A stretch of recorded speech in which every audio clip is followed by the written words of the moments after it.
Well, the YT Rolling Circus has been in town and we get to take a look behind the scenes and also a ride on the new Decoy. Meanwhile, I'm going to put this question to Chris. Chris, I know you go bigger on an e-bike than on a non-e-bike, but what about the whole idea of e-bike specific trails? Well, uphill flow trails we've already seen, but I want to see bigger, more airtime, bigger jumps. That's what I want to see. Crikey, king-size talk as ever from the EMBN show.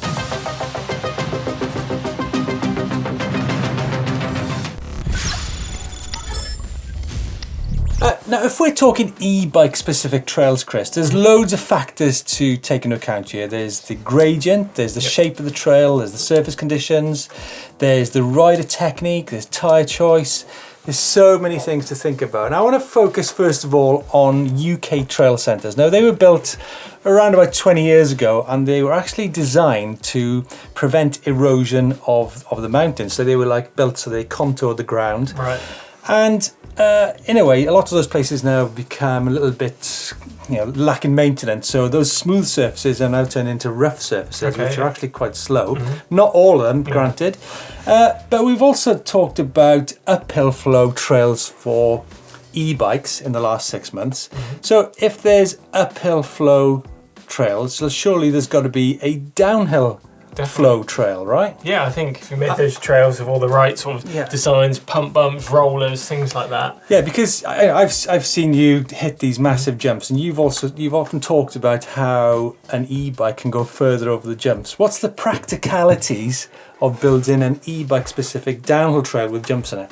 I think if you made the takeoffs a lot sort of mellower and longer jumps, almost like a sort of downhill motocross track. Those guys haven't got big bike park style kickers, they're just long, big mellow landings, long, big takeoffs, things like that. I think I'd actually transform the trail really good, as well as like big berms, rollers, pump bumps, just things that you can actually, not necessarily pedaling all the time, you can actually work the terrain to your advantage. Well, you say they're pump bumps, right? Now, surely if you did actually build a e-bike specific downhill flow trail, then it still relies on the rider being able to generate speed out of the trail, right? Yeah, but that's definitely more of a technique thing. You've got to actually know how to work the ground to get the speed out of the bike in the first place. Yeah, because there's a lot of people commenting at the moment that 25k is simply not enough. Yet the downhill trails that we ride, we're pretty much riding doing like 30 to 40 or 50. Yeah, way down. above it, aren't you? We never actually rely on the motor to go downhill. So is there not an argument to say that there will still be riders who will want assistance over 25k's on downhill tracks? Definitely, I think, it's an open market, isn't it? I think there's so many different variables on people's skill. If you're one of those riders that are constantly on the brakes, pedaling up to speed and hitting the limiter and then backing off, it's totally different to someone who's off the brakes, pumping the corners, pumping the ground, holding speed. It's just a total different kettle of fish thing. But there's also one other thing we haven't talked about yet, and that is motors. Now, we're still in an early era of e-bike motors, but already there are motors on the market which are pretty much seamless from, say, 22 kilometers an hour through the 25k's and on to 30, such motors as the TQ. Whereas the current Bosch, although it is rumoured there's a new Bosch motor on the way, when we get to the place where there is that transition and you can actually pedal quite freely, then maybe then's the time to start the conversation? Yeah, I think it just needs that, as you say, the transgression between the limiter cut off and the actual pedaling speed. If it wasn't actually there, you wouldn't feel it, then... Yeah, well, you don't feel it on the current TQ. And I think if you're flying downhill, you don't even feel it. It's perfect. It's just on those flat, when you're pedaling, you've got to poof off of it, rather than just keeping speed. So, to summarise then, you'd like to see big motocross style downhill flow trails. That'd be the dream for sure. Right, I'd like to go with a technical route and rock anyway. Hey, let's know your thoughts on the whole idea of e-bike specific downhill flow trails. So talking about gravity, the YT Rolling Circus was in the Forest of Dean on the weekend. Not only did I take a look at their downhill and enduro bikes, but also their new Decoy e-bike, and it was pretty packed, Chris. I was going to say, massive queues, wasn't there, for the Decoy as well? 4-hour traffic jams and tailbacks. Yeah, really? Forest of Dean was absolutely gridlocked. Anyway, this is what happens when I took a look around the stand. I'm having some sort of arguing of decoys. I'm having the large. No, you said you wanted the medium. Oh yeah, medium, not one. I'm having the large. I've already taken I'm just Decoy Pro. No, you're not. You're Arguing over what size decoy. Can I use? Okay, so I'm at the YT Rolling Circus demo event in the Forest of Dean, and it's a really great place to come and check out some e-bikes. As you can see, here's the new Decoy. And there, behind me, is a queue for people going for test rides.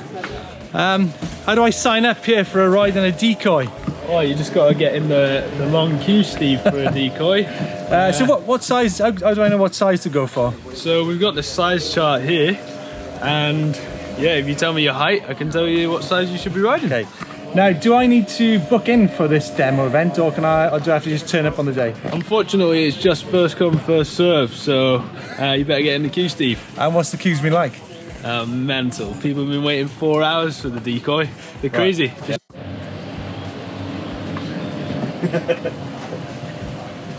Expect queues for Decoy. Okay, cheers. Okay, so I'm just coming behind the scenes now. As you can see, there's a load of Capras and Jeffsies here with no one taking them out. However, where's the Decoys? There don't seem to be many Decoys here. It is. Check it out. Right. One. Is this one for me? Yeah, sure. Okay, right. Let's go for a ride. So I'm like this. So YT say that I'm an XL, but it's probably wise to try different sizes as well, right? Yeah, exactly. I mean, you can go for the large as well. Yeah. I would recommend the X large, but maybe just also go for a XX large. Well, I'm going to try the XXL. Now, the reach on an XXL is 495. A lot of the e-bikes I ride are about 480, so the XL is 475. So I'll try the XXL and come back for the XL. Let's go. Let's do this. Woo! And then you come outside, and then there's a setup booth just down here, and you can see the guys here. Christian's on setting up a bike here. Are you taking this bike out? Yes, I am. Okay. So I'm just about to take this XXL Decoy out. Now it's important you get the setup correct on the bike, so it's really crucial you go and talk to the guys and get it set up for you. Now, as you can see, the previous person's taken this bike out and he's got the seat tube right up there. So I'm going to drop that down because I've got a shorter inside leg than the previous guy. So little details like that you need to get right before we take your bike out for a ride. So I eventually went for a double XL on the Decoy, and it's really important to try out different sizes to give you an idea of the different feel and handling, and also the different dynamic ride on the bike. And because I've got a double XL, that means the weight distribution on climbing is going to be a little bit different because I've got a longer front end to the bike. So even though this is one size above what's recommended, it actually feels bang on. So the Decoy I went for is the top of the range model with Shimano Di2, and it's really freaky because I've just gone to switch gear on the bike with my thumb and found that there's no shifter there, and that's because it uses this super dinky little button just down here on the right hand side of the handlebar. Don't forget there's the mode adjust on the left hand side. So all in all, it makes for a really neat cockpit. And also the good thing about the Shimano Di2 is that when you pedal under load, when you switch gear, it actually backs off in terms of the assistance, so you don't chew through chains and cassettes. Now, one thing that I found really interesting from this demo event in the Forest of Dean is how people who are new to e-biking are often a little bit scared of the weight. Now, weight comes in various forms, not just the actual physical weight of the bike, but also such things as how the suspension is designed. Now, YT have designed the Decoy with really powerful feedback to the system, which means when you ride the bike, it really is quite lively. So it's important to get out on the trail and ride not only different sizes, but to try different suspension setups just to feel how lively a heavy e-bike can be. A little party around here, are we? You've ridden a few Decoys here today. Do you currently own an e-bike? No. Are you thinking about owning an e-bike? Yes. And how old are you? 21. Right. Sorry, Christian's telling you to get on the bike for a setup. So please get on there. Get a little bit more in the middle of it.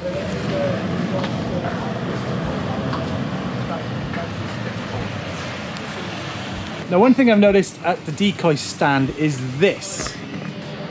When's that available? Well, I guess it will be coming by the beginning of 2020. Right. Actually. God, that's super neat, isn't it? Yeah. Fully integrated light. Fully electric. Huh? Isn't it? I've seen loads of queues for the Decoy. What's been the age range of people taking them out? I think it's right between right across the board. There are a lot of young people like here. We're actually just waiting for decoys. How old are you guys? Yeah. 14. So we've got some 14-year-olds, 14-year-old guys here. We can't show them because mum and dads haven't signed the contract. But so you're saying it's 50-50? Absolutely, absolutely. There are a lot of people between 25 to 30 or 35 who are trying the Decoy and are absolutely stunned by that bike. How many people? What's the percentage of e-bikes to non-e-bikes, roughly? I think you can't talk about a percentage, but the demand of wanting to test the Decoy is absolutely nuts. So make sure you get yourselves to Gisborne Forest early on the weekend. Absolutely, we're there from Friday till Monday. Right, well, I think the big news this week is that Chris Smith is actually hitting the road later this week to go to round 4 of the Bosch eMTB Challenge at the Tweedler Festival in Peebles. Chris, I hope you've got your trials, downhill and uphill skills up to scratch. Yeah, and I've even brought on my compass too, my OS map. I'm ready for it. It looks really cool. Yeah. Orienteering mixed up with a bit of e-bike riding. It sounds amazing. And a bit of black peat bog riding, right? Can't wait for it. I'm interested to see if you're going to be doing the other rounds. There, round 5 is going to be in Salzkammergut in Austria, followed by the final round, which is actually in Avoriaz in the Porte du Soleil. In France. Does sound good. You got any tips for me, Steve? You've done one before, haven't you? Great fun, but I tell you what, it is a really, really good event to go to. You're right about the orienteering skills. I did it with Don and we had arguments of which way it was, but I think it's the trials part, right? Oh, the feet up. So you're going to be with some of the best mountain bikers in the world, and they're going to be there really nervous about trying to ride this section in front of a huge crowd of riders. This is pretty nerve-wracking. Right, okay. That sounds very cool. So that's feet up. You know, if you put a dab down, you get points, or a time deduction? You get a time deduction, yeah. But I'll be on the blower to you to see how you're getting on. It only feels like a couple of weeks ago we were at the amazing Sea-Otter US Festival, and there's another one. We're going to be at the Sea-Otter Europe Festival in Girona in Spain in about 2 weeks' time. Yeah, and I'll be there for EMBN, covering all the e-bikes, products and technology. As we saw in Sea-Otter America, Dottie, there was lots of e-bikes there, but less front of house than at Riva del Garda Festival, which I went to a few weeks ago. I think it's going to be completely different for GMBN and GMBN Tech as well, James, because there's brands like Mondraker, a lot of Spanish-focused stuff that simply weren't at the US event. So I'm super excited about what to expect. You're certainly going to see a lot of stuff coming to GMBN and GMBN Tech, and I'm sure the EMBN. Absolutely, all coming up next weekend. Did I see a picture of you carrying a dog on your e-bike last week? You certainly did. Dehydrated, sweaty, wet dog. It wasn't that pleasant. What about the dog? Well, we turned up at the quarry, which is about to start. What quarry? The infamous quarry in Frome. Right. Just about to do some videos, and the guy turns up in his car saying he's been looking for his dog all afternoon. He had distraught kids in there. They were crying. He was really upset. And he was like, if you find her, can you give us a call? Right, yeah. And sure enough, we were out in the quarry, and this dog stumbles up to us. Managed to get Josh or Claudio to grab it and stopped it, rang him up, and he was like, yeah, cool, got the dog. He was super excited. Oh, and, brilliant. Delivered it on the way home as well. Right, and did he deliver you a case of cider in return? No, he didn't. He was just super happy, and the kids were really happy, so it kind of made my day, to be fair. Now, I had a message in from Rich at UK-based Raceco Cycles in the Midlands, and they've been sponsoring a young guy called Sam Jones, who's been riding up a Revolution bike park in North Wales. Chris, a man after your own heart, I think, on those jumps. Going sideways, loads of style. I think he must be motocross or ex-motocross by the looks of it. But yeah, throwing that Kaniva around pretty wild sideways. Fair dues, Sam, fair dues. I think you need to team up with Chris Smith definitely. at one point to get something done. Anyway, talking about downhill flow trails, what about on the e-bike specific trails? What about e-bike specific tyres? Now, Schwalbe have just put out this video on their eddy current tyre. It's quite a different film. It's quite an odd style, isn't it? 80s kind of theme, kind of like Mario Kart inspired, you know, collecting the points on the way down, but a pretty cool video to boot. And there seemed to be a guy who'd obviously been on the booze, chucking barrels down the bank. Donkey Kong, I think that was a rip-off from. Like Oh, a really? video game, yeah, I think so. I never did video games. Mario Kart, Donkey Kong? You Not must have really, played it. no. Yeah, just messing around in the woods. I missed that one. But yeah, quite a funny video all in all. Yeah, and lastly, TRS Trials Bike Company. They're from Spain, right? Yeah, and ran by, actually in the UK, one of the most famous and skillful trials riders of all time, Steve Saunders. Yeah, he's got his hands on one. We used to ride for Fantic, he used to ride for Honda, the famous Rothmans Honda team. Yeah, we need to get in touch with you, Steve, and we definitely need to go and do a trials challenge with Steve Saunders. You can do that one. Couples that play together stay together, Chris. I really, really like the shape of this slab out in British Columbia. Who's it from? It's from Christine out in Pemberton. Look at that. You can Is hear that the squirrel squeezer? It's a squirrel squeezer. You can hear those knobbles tearing off of the tyres. It's like a double climb as well. Look at that. Ah, great amazing, stuff. isn't it? Great stuff. This one in from Maria as well. She's taken some inspiration from our Snowdon trip by the looks of it. Climbing up there, fun day out with a boyfriend and a little bro on the e-bikes. Love the pedal. And what's the name of the trail, Chris? Llanberis Pass. Llanberis. Llanberis Pass. And that's a look over what lake? Steve, I see you've been at it again. You've been trying to what? Alienate our audience or what? This 25 kph on and on. You know, you've been harping on about it. What's going on? I haven't been harping on about it. Now, a lot of people want to do 25k plus. They want to go 30 kilometers, 35 kilometers an hour. And all I was doing was saying, actually, this, you know, you can actually go and ride the current e-bikes off-road and not need to go with 25k. Now, and I just think this is a really, really cool sport, e-mountain biking. And I don't actually want to alienate people by people saying, actually, these bikes are too slow and which they're not. I mean, if you want to go and ride, you know, I don't mind. I can take 5 kilometers an hour, 5k's more, 10k's more, 20k's. I'm not bothered. All it'll mean to me is I probably get to the pub quicker. But when I'm riding downhill, like we talked about earlier, we're frequently above 25k's anyway. Yeah. All my point was, like, I agree with a lot of you guys when it comes to, you know, maybe changing that restriction. But you know, let's cross that bridge when it comes to it. Or maybe get a lobby going on to challenge that situation. But petition is what I'm calling. Be really? Good, isn't it? Yeah. Okay, but I mean, deliver it. But meanwhile, in the comments on the 25k feature, Mark Huskinson. Now, is this the same Mark Huskinson that got sunstroke and stayed in a child's cot in Tenerife? Mark, get back in touch with us. Anyway, your comment is, I think the next generation of bikes should be at least as good as any mountain bike trail, whatever the gradient or speed restriction. It's an engineering problem that needs solving, not fudging. I've owned Bosch and Shimano, still own one. I'm looking forward to the new improved e-bike 2.0 and happy to continue with 15.5 mile per hour. Just would like to see the transition to non-assist be without mechanical drag in the system. And that is one of the best comments I've heard for a long time. It's absolutely bang on because it all comes down to what we were talking about earlier. I don't know, it's going to be quite hard, I think, to do that. It's basically like driving along surely in your car and going into neutral and then seeing that there's still assistance there, right? I mean, when you go from assist to non-assist, I think you need to get on that TQ motor, Chris. Maybe. I mean, like the Bros motor, that's pretty smooth. And so is the Shimano. You know, it depends how you ride it, basically. But Max, he's saying, but Steve, you yourself agreed with Chris when you discussed it in another show a week or two back that 20 is practical. No one wants or needs 30 mile per hour, but 20 is sensible and will make a world of difference. I'm open-minded to that, totally. Like I said, all the video was to rebalance the things. You know, you can actually go mountain biking on the current e-mountain bikes and have a great time, and it's a really cool sport. Yeah, simple as that, really. Right, are you ready, Steve?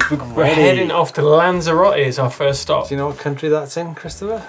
It's Australia. No, Spain. It's a Spanish island, Steve. Yeah. This one is from Philip. He's on a Stevens hardtail at Lanzarote. He's out there on holiday, unable to take his Caneva out there. It's pretty desolate in Lanzarote. Does look cool there, doesn't it? Yeah, I nearly hired some e-bikes there earlier in the year. Did it? Yeah, I stayed in the bar instead. Hey, moving on. This is from Birmingham, right? Birmingham Canal Locks. That's a cool shot. It's cool, isn't it? In from Lee, he said he's inspired by the best value mid-drive bikes that we did and my 100k ride. Set off on the Sunday, did 65.5 miles, all on one battery. Good job. Wow. That's hard work. Eco and Eco Plus only. 65 miles? Couldn't walk the day after as my legs were foobar. Is that why he's left the bike at the bottom of the stairs? So, yeah, gone oh, nice shot. Where's that? Cool, isn't it? T-side, this is in from Chris. Again on a Canevo, overnight adventure. Wow, I think I really need to go doing some overnight adventures, camping out. Yeah. I'll probably take a tent next time rather than sleep in a field for a sheep. And a big bottle of wine? 2 big bottles of wine. So what's coming up this week then, Steve? Coming up this week, Crush, we've got on Friday 6 skills for steep hills. Sounds good. And on Sunday we got a video where we look at one bike for all. Can one e-bike replace all your bikes in your fleet at home? Guys, don't forget about the shop, the EMBN shop, where you can get all your t-shirts, hats, warm jackets if you're in the southern hemisphere this time of year, or any EMBN related products. Get and dive in there. Right, it's bike vault time. Let's get straight into it. This one in from Bruno. He's in the Sintra Mountains. Yeah, Mondraker Crafty. Lovely, lovely bike. A little bit dark. Nice. A little bit dark. Nice. Moving on then, Rain. He's in New South Wales. Yeah, Focus Jam Squared. I love the sunset, Chris. It is. Is that a drain cover? What is that? I don't know, something like that. Super nice. I'm going with that. What? Okay. Oh, that's nice. I like that. Yeah, Chris, South Mountain, Phoenix, Arizona. Yeah, whole high bike all mountain 9. That's a really nice shot. I mean, South Mountain, one of my favourite places in the world to ride. It's a shame you cut off the top of the handlebar, but I think we can forgive you for that. That looks like a great bit of terrain. It's a super nice. This one is from Grant. He's in Peaslake in Surrey in the UK. Yeah, the Lapierre Overvolt. Nice colour work there. Yeah, nice colourways. Wow, come on, Chris. That's a lovely bike. Yeah, super nice.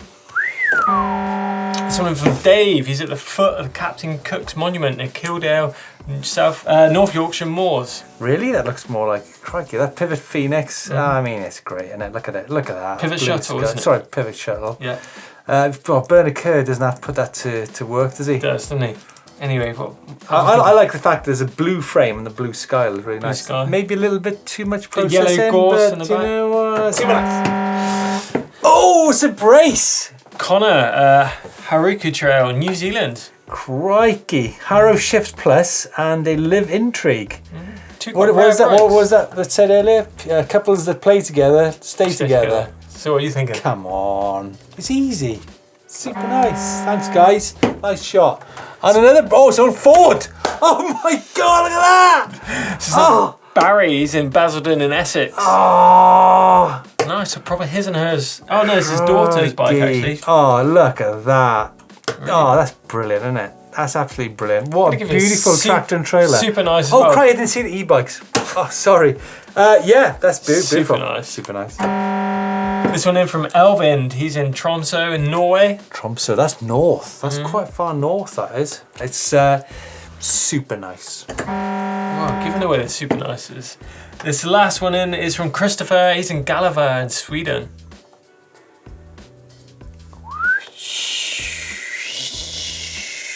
It's nice and clean. I'm liking the. I really angles. like it. What? But is that a Matte Bafang? black. That's a Bafang motor in there. Yeah, white bike e-trainer. That's a. I've not seen those before.